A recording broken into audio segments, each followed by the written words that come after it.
Okay, so I spoke to Andrew ages ago and basically said, I'll do a pre-conference workshop. He said, why don't you do a keynote? And I was like, no, they don't want me for a keynote. But here I am. So traditionally in New Zealand, we introduce ourselves a bit differently. We have a very bicultural community, being a colonised country. So Indigenous Māori people introduce themselves, and that's fortunately become quite a generic way of introducing ourselves within the social work sector and humanities. So I'll give it a go.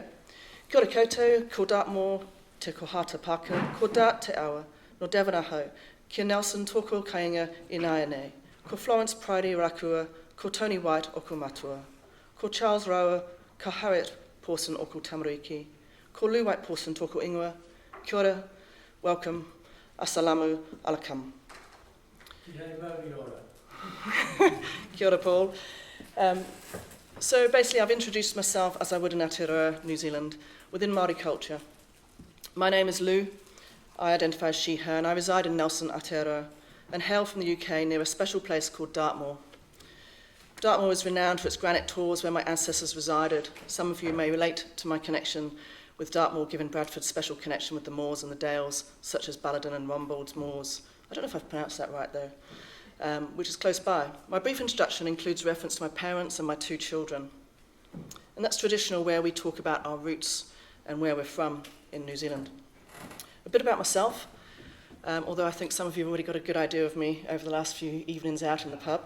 I love the outdoors, adventures, pack rafting, tramping, and hiking, which is often known in the UK. Also, I whitewater kayak and mountain bike. I have a passion for research, teaching, and ongoing personal and professional growth. And I found the perfect job working from home in Nelson, but working for Canterbury University, where I fly down for block courses and predominantly teach the online courses for them. Also provide supervision, counselling, and private workshops, and I hold a Master's in Counselling, and the Counselling Master's is focused on solution-focused therapy as its core therapy. I'm a member of Motivational Interview and Network of Trainers, also known as MINT. I wrote a thesis as part of my Master's, and my thesis was based on how does hope co-construct within the conversation using solution-focused therapy with adolescents in schools. So I became very interested in the language and how the nuances of language and solution-focused therapy as a result of that, which is partly what's led to my keynote today around curiosity. So as part of my family visit to the UK, I thought, bit of a tax thing. What can I put against the tax? Put my flights against the tax, or some of it. What's going on in the UK while I'm over here that I can make as a professional development part? So here I am. At the time of offering this keynote, well, I've told you about that, I have to admit I have a bit of ADHD traits. And for a while, procrastination kicked in. And I thought, what am I doing? And I thought, I'll have this ready before I even get on a flight to the UK. I think I started it 4 days ago. So, in a solution-focused way, I gave myself a solution-focused pep talk. Digging in for some exceptions, I reminded myself that I've spoken at conferences before. They went well. I'm comfortable running workshops and lecturing large numbers of students. When considering my topic of choice, upon reflection, I connected to past experiences and reminded myself that I've worked across cultures and clients' intersections. I've counselled youth refugees, worked with gang members, people on parole, and I've also developed a counselling reputation for working with gender-diverse clients with my local area, living and working with a colonised country where I've observed impacts of intergenerational trauma and developed insights into white privilege and unconscious bias that, had I remained in Devon, I doubt I would have ever developed into the depth and understanding I now have. My best hopes for this keynote is that I have a chance to share my passion relating to curiosity within SFBT, the power of curious language, and how such curiosity supports working cross-culturally, including the intersections of ourselves and clients. By sharing my passion, I hope to instill some curiosity within you and encourage reflection of practice, how curiosity supports the SFBT assumptions we try so hard to hold true to, such as the stance of not knowing. Perhaps by the end of this, you'll find yourself wondering whether you are really holding a curious stance of not knowing, particularly when working multiculturally and within the intersection of our clients. Prior to my Master's and evolving practice with SFBT, my career has held a much stronger motivational interviewing and CBT, cognitive behavioural approach. as is often the foundation of training when working in the criminal justice or medical systems. As I started to study SFBT, I slowly shifted my practice away from CBT. This was not an easy journey for me, but that's a story for another time. What stood out to me were the shifts occurring and deeper levels of engagement from clients when I approached my work through SFBT lens. So a major influence for me during my early stages of this transition was during an assessment with a high-risk client, which I want to share with you. I'm probably a few slides behind because I got carried away with my nerves. Okay. So I'm going to read this to you because I've done it a little bit poetically, and I've titled it Curiosity Beyond the Obvious Through All Seasons of Emotion. So this particular client was referred to me by a probation officer requesting an assessment of a male with a long-standing history of interpersonal violence, with the intention of this client commencing our group or individual treatment program when I worked for a family violence treatment service. The probation officer's referral asked that we also focus on the client's swearing, a detail that struck me as odd given the gravity of his violent past. My initial concern was whether this client would even attend a mandated assessment, let alone engage meaningfully. This client was a white male raised in rural New Zealand, surrounded by gang culture from a young age. His upbringing was shaped by the norms and survival stages of his environment, where toughness, silence about pain, and certain ways of expressing oneself, including swearing, were not just accepted, but expected. To my surprise, he drove over an hour and attended 2 separate 1.5-hour assessments as part of the overall process. I approached the session with a solution-focused, curious stance, setting aside assumptions and focusing on understanding his journey. What unfolded in these sessions was a journey through the seasons of emotion. Early in our conversation, as I listened with curiosity and without judgment, he began to open up. He shared for the first time a significant childhood trauma that had shaped his life. As he spoke, tears welled up. His pain was raw and real. And for a moment, the room was filled with grief, vulnerability, and sorrow that had long been hidden beneath a hardened exterior. One might liken his pain to a cold winter's night. But as we continued, curiosity allowed space for other seasons to emerge. When we explored moments in his life when he hadn't been violent, times when he felt calm and happy, he spoke about fishing, an activity he hadn't done in over a decade. His face brightened as he recalled stories of being out on the water, and for a moment, laughter and warmth filled the room, a glimpse of spring and summer, of hope and renewal. Throughout, the client swore frequently, often apologising for it. I assured him he could use whatever language he needed, as long as it wasn't directed at me. This acceptance brought a sense of relief and even humour, and this shared laughter was a reminder that even in the midst of pain, there can be moments of lightness and connection. After our first session, he took himself fishing again, a small but meaningful connection to a positive part of his identity, one that existed outside the expectation of his upbringing and environment. At our second assessment, he shared this with a shy smile, a moment of pride and self-compassion, like autumn's gentle letting go. This approach didn't take any more time than a standard assessment, but by layering in a curiosity and a non-judgmental stance, I was able to walk with the client through all 4 seasons of his emotional experience: pain, vulnerability, laughter, and hope. The result was a deeper insight into his life and a level of engagement that would inform his treatment in ways a checklist never could. This story illustrates that when we approach our clients with curiosity and cultural humility, we invite them to share not just their struggles, but their joys, their strengths and hopes, joining together through all the seasons of their emotional landscapes. What I learned from my experience was this particular client, while on my early development and understanding of SFBT, was this. Curiosity opens the door to the full range of human emotions, allowing clients to be seen and heard in their entirety. Understanding or providing space for cultural context helps us appreciate the complexity of emotional expression and resilience within the client's own cultural identity and socially constructed context. Respecting clients' language and self-expression fosters trust and allows authentic connection, even in mandated or challenging settings. A curious, solution-focused stance can reveal the seasons of a client's story, providing insights and engagement that are both profound and practical.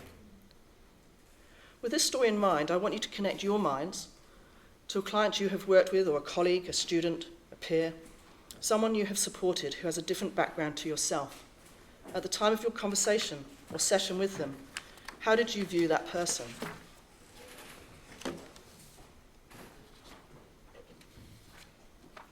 I want you to now consider social constructionism in the intersection of that person's culture and identity. To help with this, I've briefly shared my intersectionality with you, my own personal intersectionality. But before doing so, take a moment to pause and consider what I've already shared of myself. What are your assumptions of me so far? And that's not for those that I've spoken to in the pub. Of course, I'm not brave enough to ask you out loud for those assumptions.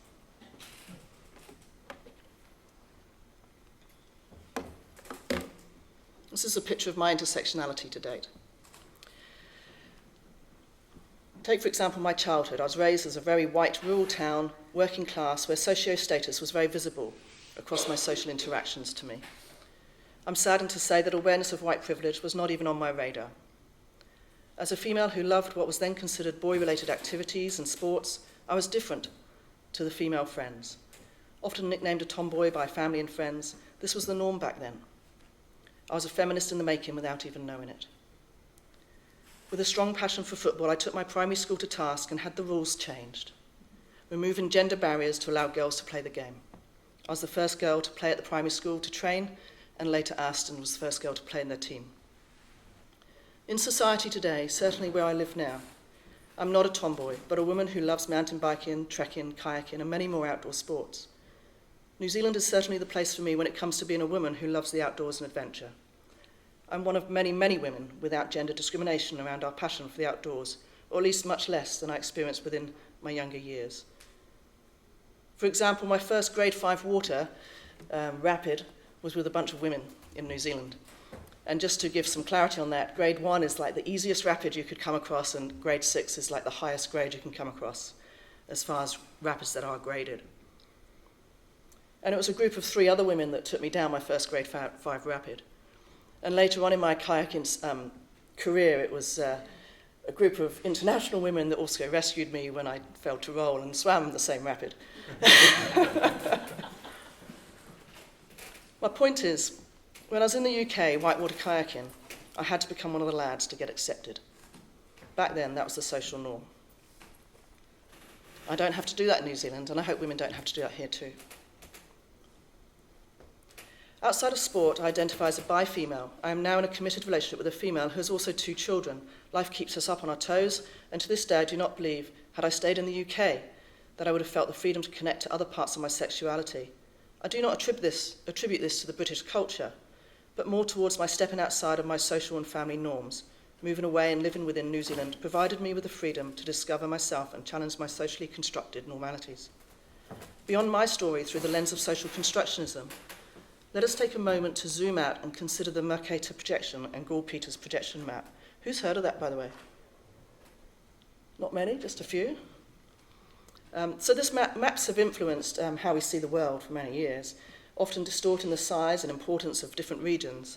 And this aligns the social constructionist ideas, like those in anti-realism, showing how our knowledge isn't fixed but shaped by cultural and historical contexts. And solution focuses stems from social constructionism, so I thought this was important.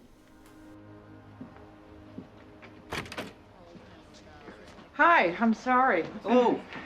Sorry to be late. Not a problem. I'm CJ Craig. Of course you are. I'm Dr. John Fallow. This is Dr. Cynthia Sales and Professor Donald Huke. Huke? Huke. Okay, and you are the Organization of Cartographers for Social Equality. Well, we're from the OCSE. We have many members. How many? 4,300 dues-paying members. What are the dues? $20 a year for the newsletter. Let's start. Wait, I want to see this. This is Josh Lyman. Indeed you are. Josh, this is Dr. Fallow, and Hi. his merry men. Yes. Should we begin? Yes. Plain and simple, we'd like President Bartlett to aggressively support legislation that would make it mandatory for every public school in America to teach geography using the Peters projection map instead of the traditional Mercator. Give me $200 and it's done. Really? No. Why are we changing maps? Because, CJ, the Mercator projection has fostered European imperialist attitudes for centuries and created an ethnic bias against the Third World. Really? The German cartographer, Mercator, originally designed this map in 1569 as a navigational tool for European sailors. The map enlarges areas at the poles to create straight lines of constant bearing or geographic direction. So it makes it easier to cross an ocean. But Yes. it distorts the relative size of nations and continents. Are you saying the map is wrong? Oh dear, yes. Look at Greenland. Okay. Now look at Africa. Okay. The two land masses appear to be roughly the same size. Yes. Would it blow your mind if I told you that Africa is in reality 14 times larger? Yes? Here we have Europe, drawn considerably larger than South America. When it's 6.9 million square miles, South America is almost double the size of Europe's 3.8 million. Alaska appears 3 times as large as Mexico, when Mexico is larger by 0.1 million square miles. Germany appears in the middle of the map when it's in the northernmost quarter of the Earth. Wait. Relative size is one thing, but you're telling me that Germany isn't where we think it is? Nothing's where you think it is. Where is it? I'm glad you asked. The Peters projection. It has fidelity of axis. Fidelity of position. East-west lines are parallel and intersect north-south axes at right angles. What the hell is that? It's where you've been living this whole time. Should we continue? Uh-huh.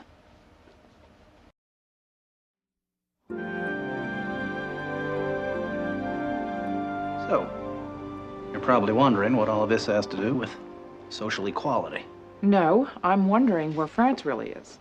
Guys, we want to thank you very much for coming in. Hang on, we're gonna finish this. Okay. What do maps have to do with social equality, you ask? She asked. Salvatore Natoli of the National Council for Social Studies argues, in our society, we unconsciously equate size with importance and even power.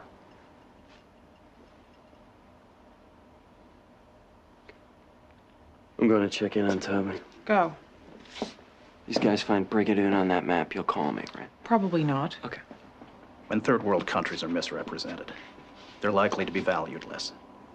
When Mercator maps exaggerate the importance of Western civilization, when the top of the map is given to the Northern Hemisphere and the bottom is given to the Southern, then people will tend to adopt top and bottom attitudes. But wait, where else could you put the Northern Hemisphere but on the top? On the bottom. How? Like this. Yeah, but you can't do that. Why not? Because it's freaking me out.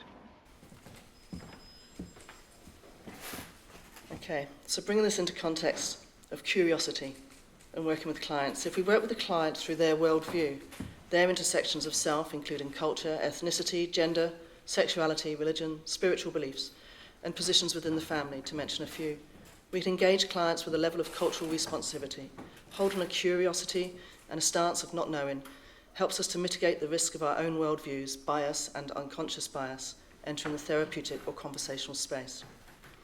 I want to further highlight this by bringing you back to the story of my client being assessed for therapeutic treatment around the violence he had perpetrated onto others. The story I've shared with my client highlighted aspects of his intersectionality as a white male from a gang-related home life and a rural upbringing. These intersections of his sense of identity to rural New Zealand, male, white, and related to gang connections will have shaped and influenced how this client sees and responds to the world he lives in. It is not for me to advise or tell this client how he should or shouldn't feel towards his life and life experiences. Remaining curious and seeking to understand and know the client through their lens opens up the therapeutic relationship. Within solution-focused therapy, this is different to pathologizing or seeking to diagnose and understand the why behind the actions. What brought the client to me in the first place, but to curiously invite the client to connect and understand themselves, focusing on the exceptions, the strengths, and how he coped in light of his upbringing and life traumas. For this client, he was able to identify fishing as moments of feeling calm, moments in life where there was less anger, and moments of healthier relationships. Solution-focused therapy stems from social constructionism, and therefore bringing an awareness towards intersectionality and how different parts of ourselves are influenced and shaped within our culture, both family and society, becomes an important consideration when working with our clients. Social constructionism is all about how we make sense of the world through language and shared meanings. It suggests that our understanding of things isn't fixed or absolute, but shaped the way we shape ideas are presented, how ideas are presented to us, how it influences our culture and the time we live in. Essentially, what we know and believe is moulded by the conversations and discourses around us. which often reflect the views of those in power, while sidelining fewer dominant voices. The good news is that since these conversations are shaped by culture and time, they can change, which means that social change is possible.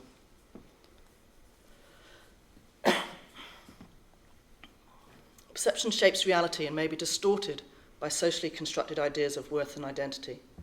Some of you may be familiar with Brené Brown's podcast interview hosted by Dan Harris in 10% Happier. They highlight the language in shaping our emotions. She highlights that accurately naming our emotions is not merely about communicating our feelings, it fundamentally shapes our experiences and influences our capacity to connect with ourselves and others. In solution-focused brief therapy, this resonates deeply as we understand that language is not just a tool of expression, but an active force in constructing our realities.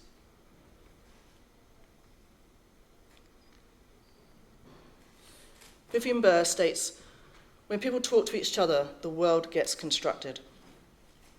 Remaining curious towards our clients' worldview and cultural intersections of identity and socially constructed understanding of the world will deepen the conversation and possibilities within an SFBT session. Without such curiosity, we will always risk imposing ourselves and our understanding into the client's outcomes, rather than exploring and wandering towards what the client is seeking, alongside tapping into their strengths and resources. Let me extend upon this. I often hear people, when talking about culture of others, to only refer to ethnicity. The colour and dress code of the person is what they see. Yes, culture includes our ethnicity, but our multicultural identity spans across all aspects of our lives and personality. Take a moment to consider your cultural intersections. You might consider your gender, sexuality, ethnicity, religion, social status, or education, to mention a few. So just take a moment to share that with the person next to you, how you would identify or connect to your intersectionalities. And these aren't hobbies, these are parts of your whole self. What's that like for you, having that conversation? Difficult? What made it difficult? Yeah. In the moment, didn't want to think about yourself. It's interesting how deep we can go very, very quickly. Straightforward. So as soon as you start to explore your own intersectionality and start to share it, gets you into a deeper conversation. Yeah. What difference does that make for you when someone knows a bit more about you?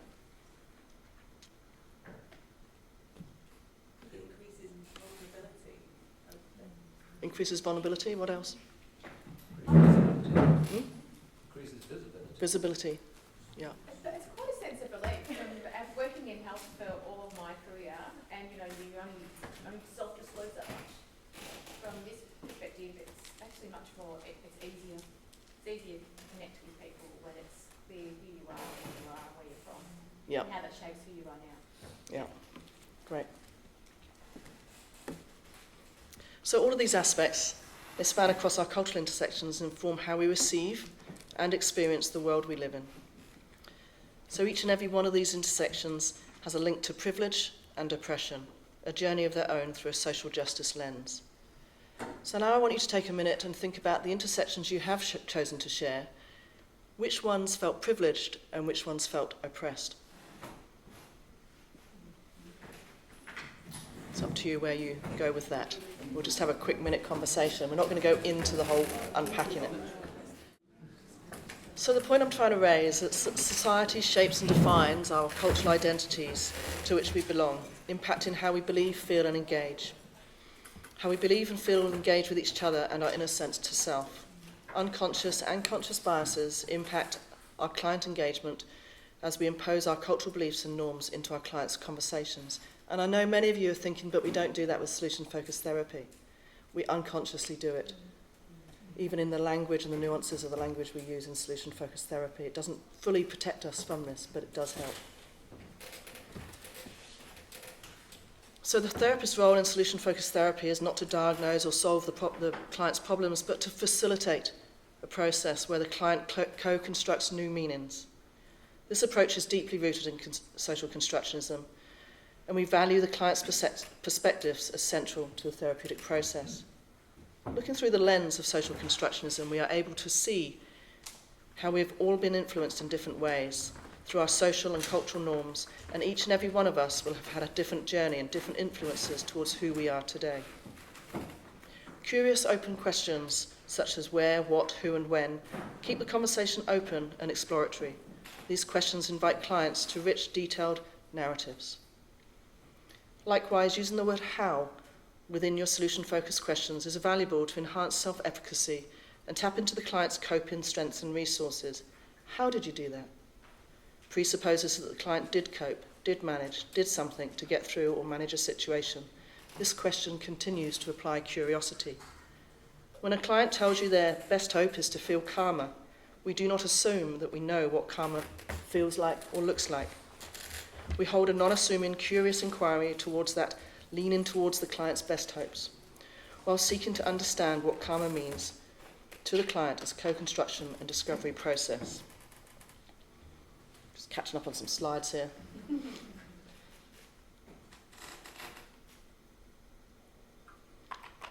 I think leaning in towards the client's best hopes is a really important part. We're being curious. We're not just asking what are your best hopes. We actually want to know what does that mean? What does that look like? Looking for that rich description. We also need to think about curiosity and cultural responsivity. Being mindful that across cultures, curiosity may be considered offensive, but we're not talking about asking anything and everything that you are curious about. We're not talking about a self-serving curiosity meeting the therapist's desire towards understanding, but one of a curious nature whereby you hold the SFBT stance of not knowing. When learning solution-focused therapy, curiosity is an aspect I often see students grappling with in their early development of SFBT practice. It's human nature to want to help and fix, particularly when we see people in distress. And yet this can be harmful and disempowering. And when we slip into the expert role or offer solutions, we've also stopped being curious. Eve Lipchick's book, Beyond Technique in Solution-Focused Therapy, Working with Emotions in the Therapeutic Relationship, influenced my early connection with solution-focused therapy as I grappled my balance technique to balance the technique and the therapeutic relationship. Looking back over my development of SFBT, I cannot help but wonder how much of my connection towards curiosity stems from her work. I would describe the insights she provided as a challenge to ensure that you do not merely rely on standard techniques, but adopt a deep, layered curiosity. This means the therapist must approach each client with an open, not knowing mindset, continually seeking to understand not just the client's solutions, but their context, their emotions, and deeper perspectives. By listening attentively and expressing genuine interest in what makes each client unique, therapists validate the client's experience. This multi-layered curiosity goes beyond surface-level problem solving and instead fostering trust and unlocking richer, more meaningful therapeutic progress. Perhaps capturing the importance between SFBT curiosity when working across the intersections of our client's culture. Remaining curious towards the client takes the client towards self-discovery. Finlay, 2004, highlights how relational psychotherapists prioritize being present with the client rather than focusing on traditional therapeutic techniques or protocols. They ask, what kind of relationship does my client need? Instead of how can I help or even fix them? Within SFBT, holding a not knowing stance and a curious approach towards the client's own resources and strengths supports the therapeutic relationship and holds us safely out of the fix-it temptation. Walter and Peller, former members of the Brief Family Therapy in Milwaukee, later contributed to a deeper connection between SFBT and postmodern philosophy. They state, we try to be curious and open as a 5-year-old, as if everything were and could be brand new. And I really like that. I think we can hold that level of curiosity. It's like a playful curiosity.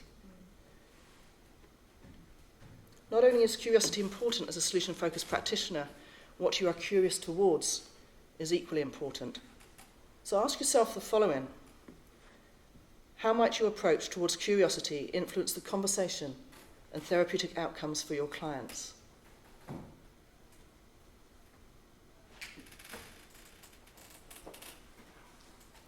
Sue Kimberg and Steve DeShazer, along with Eve Lipchick, all highlight the importance of joining with the client as part of the collaborative therapeutic practice,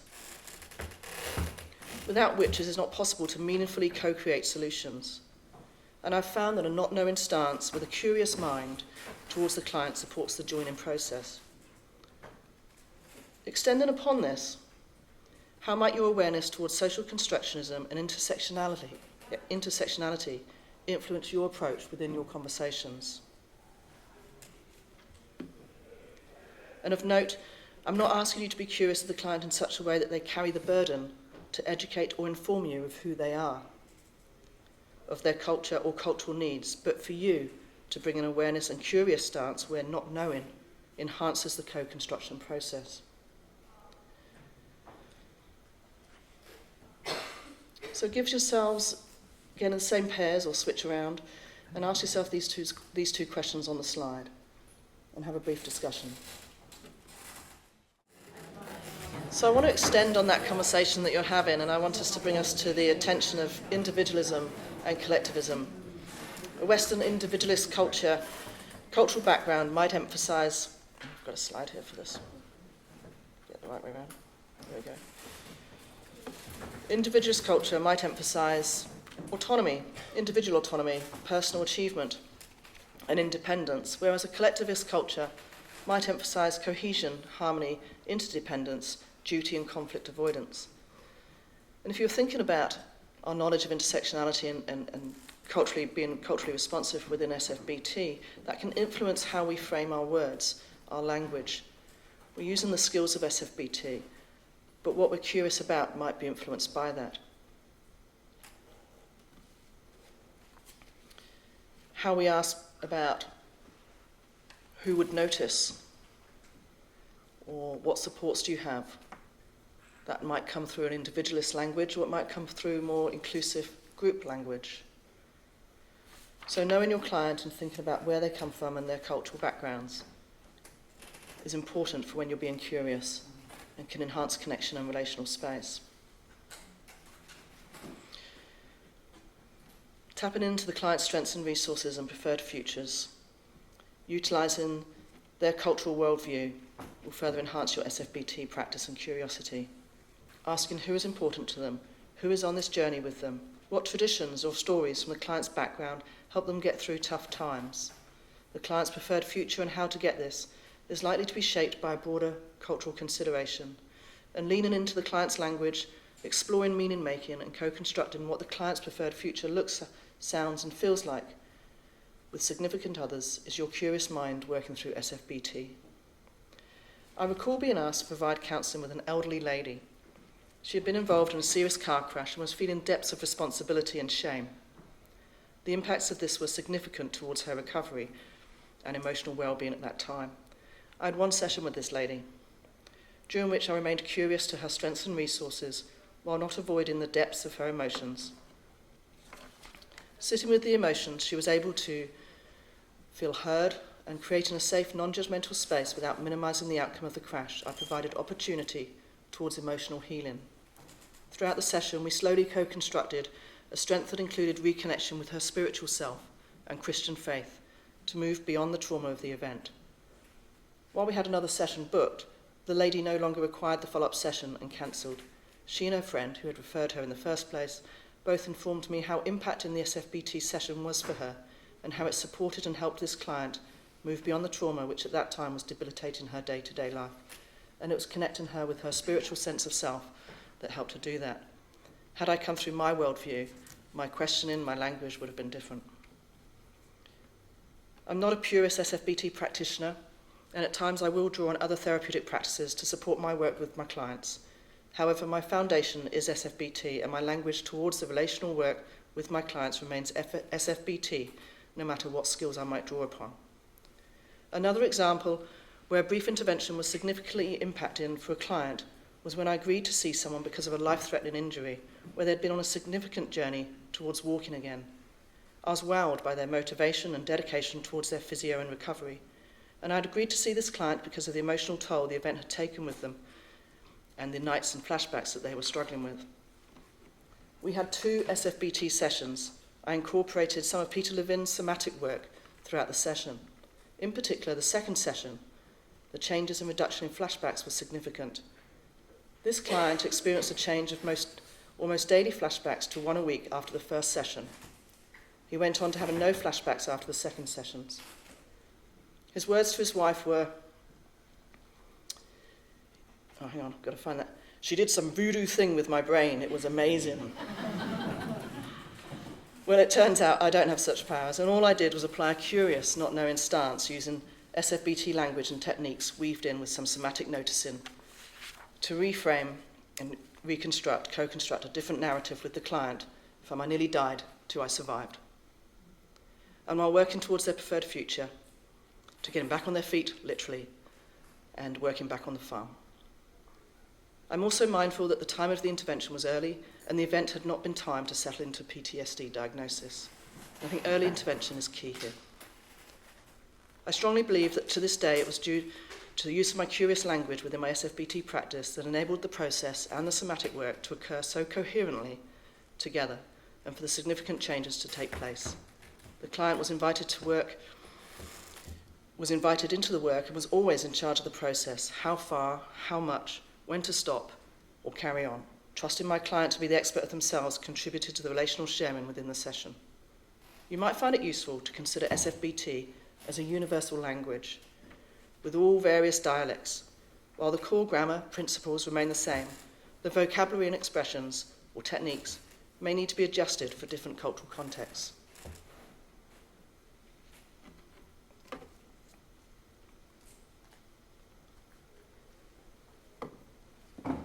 I've got an image of a braided river with mountains here. And I want you to think of the mountains as the culture, representing the person, the whole person, where they're from, their roots, their history. And when they come down from the mountains, you've got the headwaters, and that's their hope. And then they get to choose which path they take, and that's the braided river.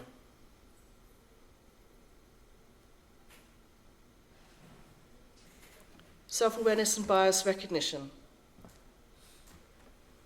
Oops, jumping there. Self-awareness and bias recognition is an important thing to consider. Therapists must reflect on their own cultural background and potential biases. This self-awareness is crucial for avoiding the imposition of personal worldviews onto our clients. It's a client-centered approach. SFBT emphasizes a stance of curiosity and not knowing, allowing the client's narrative to guide the therapeutic process. Within the SFBT process, this approach naturally accommodates for diverse cultural perspectives. We still need to bring our self-awareness and awareness of bias into our practice. The adaptability of SFBT makes it valuable for working with diverse populations. By focusing on the client's preferred future, the therapy inherently incorporates their cultural context. So SFBT really helps with our cultural responsivity. We've briefly discussed intersectionality, the multicultural aspects of ourselves, our clients, and how this influences language through the lens of social constructionism. To connect this further to SFBT, let's take a brief moment to consider the tenets of SFBT, and I've taken these from Rebecca Orr, who works with the LGBTQ community. That's quite small, I might read them out. If it isn't broken, don't fix it. If it is working, do more of it. If it is not working, do something different. Small steps can lead to big changes. The solution is not necessarily directly related to the problem, and the language of solution focus is different than that of problem solving. No problems happen all the time. There are always exceptions that can be utilised, and the future is both created and negotiable.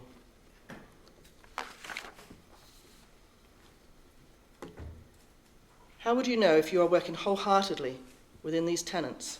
And what would you notice, and what would your client notice? Working within the community and the health sector as a therapist, clients who identify within the LGBTQIA+ will work for rainbow responsive therapists, will look for rainbow responsive therapists. You do not need to be an expert or be a member of that community to do this work well. But being aware of social influences, stigma, oppression, will support the work that you do and affect the language that you use in the session. So how would a curious mind and a curious language enhance your application of these tenets and support working cross-culturally, whether it's with the LGBTQ community or other culturally diverse group. So just take a moment. This is your last question to each other. How would a curious mind, a curious language enhance your application of the SFBT tenets and support working cross-culturally?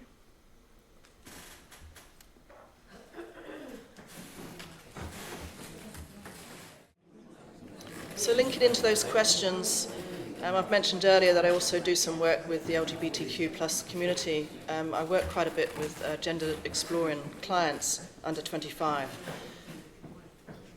So a further example of curiosity is this time working with gender exploring clients. And when a client comes to me to discuss and consider their choices and identity towards transgender life changes, it is not my role to influence or bring expertise into the therapeutic space, but to provide a space, a brave space, for my clients to explore themselves in a deep, safe, meaningful way.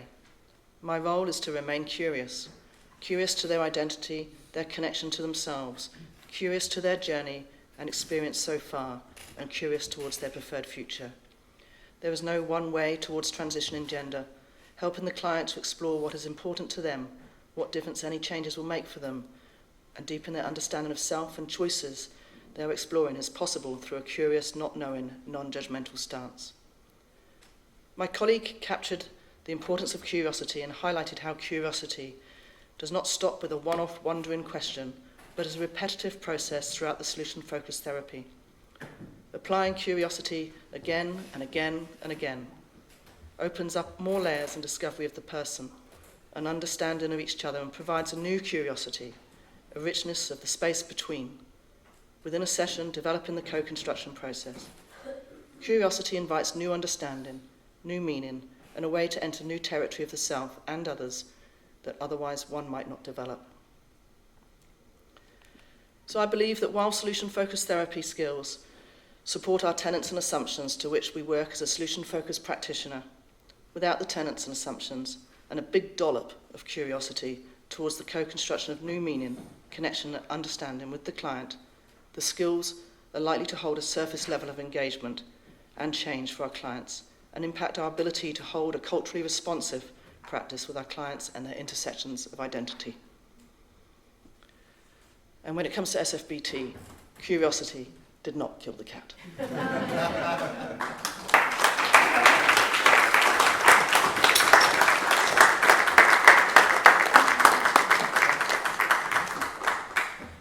Thank you very much, Lou. We do have time for any questions. Do anybody have any questions following that? I love the phrase, a big dollop of curiosity. I think that could be one of the new tenets. So yeah, what questions do we have for Lou? Martin, do we have a microphone? I have a couple of observations and a question.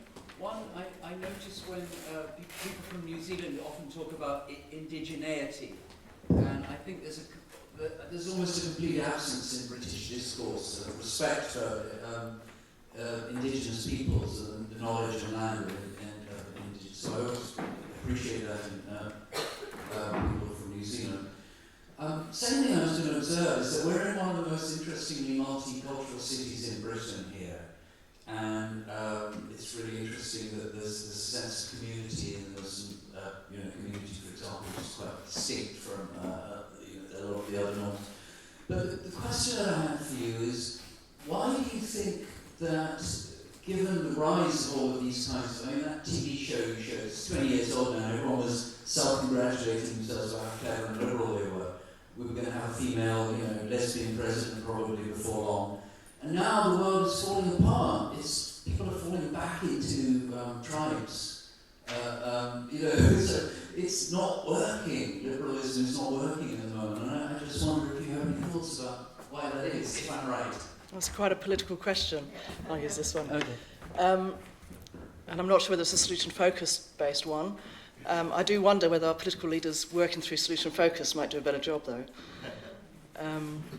Why are we slipping backwards? My fear is that we're slipping backwards, and I don't think it's a good thing, and that's a personal view.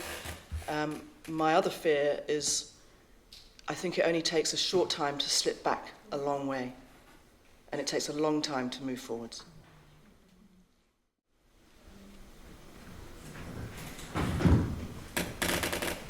Hi, amazing presentation. I just wondered, would you have that conversation up front with a new client about intersectionality? Because I don't think it's enough if we're just talking about how might you let a client know that we've actually been thinking about these things and what our position is on it, to have that conversation before we start working with them.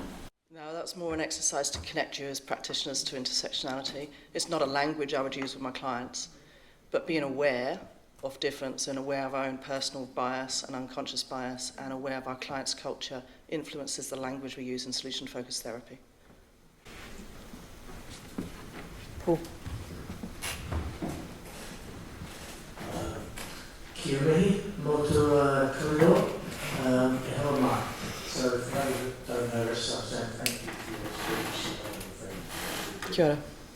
I think it's really important that a shared experience of Aotearoa New Zealand is that even using words that can connect you to the culture of those colonised is important. And I thought your speech was great, by the way, I really did. And it's interesting, the question you asked about not talking about that language or people you work with, agreed, but actually different contexts. So working in rehab, where 90% of my residents are Māori, and I'm actually the white guy who's in charge, I would have to make sure that they knew that I do that. Yes. That was an important observation. And I would say to people, people meetings, have a start meeting.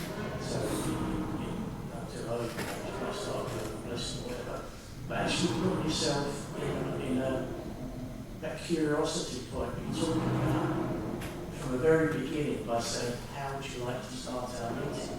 And that's the very start of that. It might not be the same here, but just that fascinating. And I know you do some people work over this. So. Yeah, and that's quite a common way to open up a session, particularly if you have someone that we can identify as of different culture. But even if we can't, because it's not always obvious, asking is there a particular way you'd like to start the session is really important, and that's pretty standard in counselling in New Zealand. And often we'll start with a karakia being a prayer or a saying to bring the space into a sacred space doing counselling, and then we'll finish it with a karakia to effectively cleanse the space, to bring us back into a state of noa, a state of normality. So being culturally aware, I think, affects your practice. And I agree, Paul, I think it's really important, while we might not talk about intersectionality on a theoretical level, naming the elephant in the room really helps with that relational space.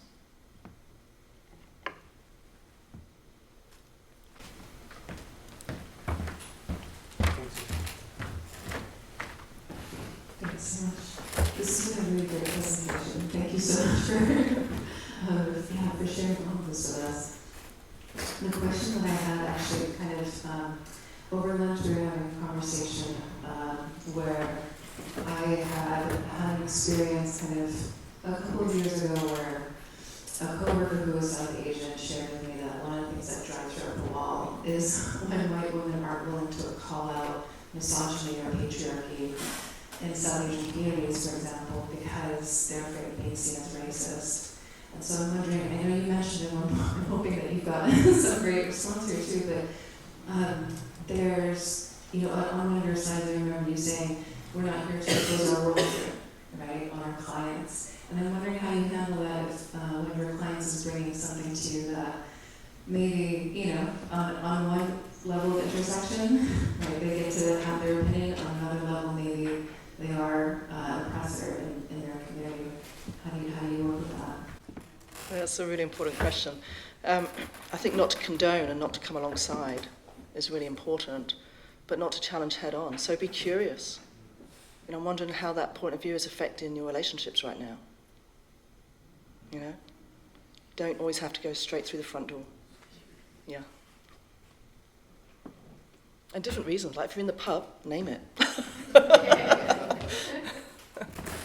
Thank you for your words, David. I was just thinking in the context of everything you said about my multiple identities, one of which was as a social worker first, so I'm very comfortable with the word curiosity.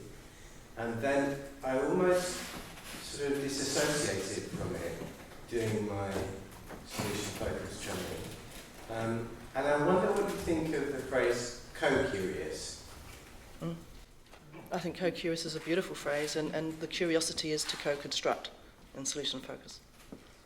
Yeah, because I suppose my worry about curiosity, if I have it, if I think about it, is that it's something to do with me, as opposed to something to do with the client's gender. Yeah, and I think that's the bit I was pointing out earlier, is it's not our nosiness, it's not a self-serving curiosity that we're talking about. We're talking about a curious language that brings curiosity of the client for the client. Yeah, there's a big difference. One more question?